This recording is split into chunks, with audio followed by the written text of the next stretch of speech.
ప్రధాని మంత్రి నరేంద్ర మోడీ ఇజ్రాయెల్లో 2 రోజుల పాటు పర్యటించారు. ఆయన పర్యటన అలా ముగిసిన తర్వాత ఇరాన్పై దాడులు చేసింది ఇజ్రాయెల్. సో దీంతో ఇప్పుడు మోడీపై విమర్శలు అయితే మొదలయ్యాయి. మోడీ పర్యటనను ఇజ్రాయెల్ వాడుకుందా? ఇలాంటి ఉద్రిక్తతల సమయంలో అసలు మోడీ ఇజ్రాయెల్లో పర్యటించడాన్ని ఎలా చూడాలి? వాస్తవంగా ఈ పర్యటన ప్లాన్ చేసినప్పుడే ఇది తప్పని నాలాంటి వాళ్ళని చెప్పాము.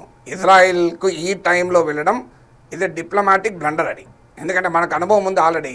అమెరికాలో మనం ట్రంప్కు మద్దతుగా మన ప్రైమ్ మినిస్టర్ హౌడీ మోడీ కెంచో ట్రంప్ అని కార్యక్రమాలు చేస్తే ట్రంప్ ఏం చేశాడు, మన పైన 50% టారిఫ్ విధించాడు. ప్రపంచంలో ఎవరు విధించారంట. మన H1B వీసాలపైన రిస్ట్రిక్షన్స్ పెట్టాడు. మన పిల్లల ఓపీటీని చదువుకున్న పిల్లల మీద ఇంపాక్ట్ చేశాడు. సో ఐ లవ్ పాకిస్తాన్ అని చెప్పి డ్యూయట్లు పాడుతున్నాడు. ఇండియాకు కంప్లీట్ వ్యతిరేకంగా ట్రంప్ వ్యవహరిస్తున్నాడు. ఇదే ట్రంప్ను గెలిపించడానికి మోడీ హూస్టన్ నుంచి అహ్మదాబాద్ వరకు మామూలు క్యాంపెయిన్ చేయలేదు కదా. అప్కి బార్ ట్రంప్ కా సర్కార్ అని బీజేపీ ప్రచారం చేసింది కదా, ఓవర్సీస్ బీజేపీ. ఆఖరికి మోడీ ట్రంప్లు చేతులు ఊపుకుంటూ వెళ్ళిన దాన్ని ట్రంప్ తన క్యాంపెయిన్ మెటీరియల్ కూడా వాడుకున్నారు కదా. మరి ఇన్ని చేస్తే ఇండియాకి వచ్చిన లాభం ఏంటి? సో ఒక అమెరికాలో ఉండే రాజకీయాల్లో మనం ఇన్వాల్వ్ అయ్యి అది మనకి ఏం లాభం తెచ్చుకున్నాం? అది జరిగింది అనుభవం. ఇప్పుడు ఇజ్రాయెల్ ఈ సమయంలో మనం వెళ్ళాల్సిన అవసరం ఏంటి? నెతన్యాహు దేశంలో మోస్ట్ అన్పాపులర్. ప్రపంచంలో 100 దేశాలకు పైగా యునైటెడ్ నేషన్లో 149 కంట్రీస్ ఇజ్రాయెల్కి వ్యతిరేకంగా ఓటేశాయి. నెతన్యాహుకు వ్యతిరేకంగా ఈ లేటెస్ట్గా కూడా 100 కంట్రీస్ సమావేశమయ్యాయి. ఇంటర్నేషనల్ క్రిమినల్ కోర్టుకు ఈడ్చబడ్డాడు. సౌత్ ఆఫ్రికా లాంటి దేశాలు నెతన్యాహుని ఇంటర్నేషనల్ కోర్ట్ ఆఫ్ జస్టిస్లో నేరస్తునిగా నిలిపాయి. నెతన్యాహు పాపులారిటీ రేటింగ్స్ పడిపోతున్నాయి. అలాంటప్పుడు నెతన్యాహు కోసం మన మోడీ ఎందుకు వెళ్ళాలి? ఎందుకంత తాపత్రయపడాలి? అప్పటికే ఇజ్రాయెల్ ఇరాన్పై యుద్ధానికి సిద్ధపడింది కూడా. లేకపోతే మోడీ వెళ్ళొచ్చాక 1 డేలోనే ఎందుకు వార్ జరుగుతుంది? నేనేం మోడీ ఇరాన్ యుద్ధాన్ని ఆపుతానని నేను అనడం లేదు.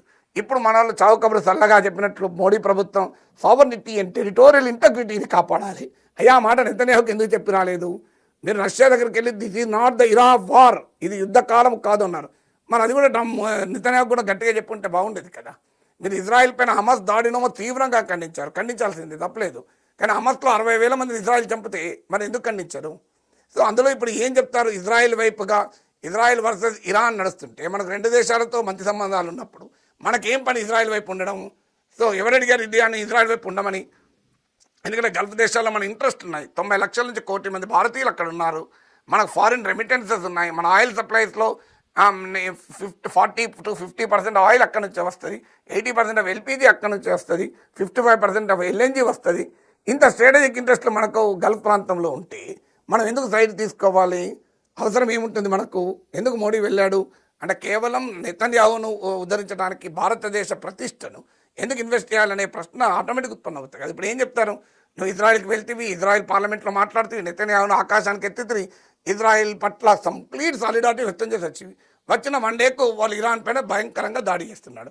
సో ఇరాన్ ప్రజలకు గల్ఫ్ ప్రజలకు భారతదేశం ఏ సందేశాన్ని ఇస్తుంది? చరిత్రాత్మకంగా మనకున్న సంబంధాలు కదా ఇరాన్తోని.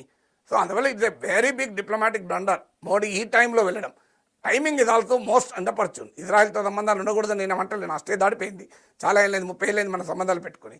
బట్ ఈ సమయంలో సాధించింది ఏంటి, లాభం ఏంటి, ఏం ప్రయోజనం పొందామో చెప్పాలి కదా మోడీ ప్రభుత్వం.